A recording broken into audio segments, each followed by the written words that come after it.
માનવજ્યોત સંસ્થા ભુજ અને શ્રી રામદેવ સેવાશ્રમ પાલારા કચ્છ દ્વારા ભુજ વિસ્તારમાં ભૂંગા ઝૂંપડામાં રહેતા અને જેના ઘરમાં ફ્રીજ કે વોટર કુલર નથી તેવા પરિવારોને ઠંડા પાણી માટેના માટીના માટલા વિતરણ કરાયા હતા।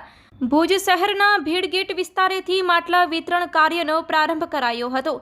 કાળઝાળ ગરમી અને બળબડતા તાપમાં ગરીબ પરિવારોને પણ ઠંડુ પાણી પીવા મળે તેવા હેતુ સાથે એક દાતાશ્રીના સહયોગથી ભુજ વિસ્તારના 100 પરિવારોને નળ સાથેના માટલા વિતરણ કરાયા હતા। પરિવારોએ ખુશી વ્યક્ત કરી હતી। સુરેશભાઈ મહેશ્વરી તથા પૃથ્વીરાજસિંહ જાડેજાએ જણાવ્યું હતું કે ભૂંગા ઝૂંપડામાં રહેતા પરિવારોની આંતરડી ઠારવાનું કામ આ ઠંડા પાણીના માટલા કરશે। કાર્યક્રમનું સંચાલન પ્રબોધ મુનવરે જ્યારે આભાર વિધિ શંભુભાઈ જોશીએ કરી હતી।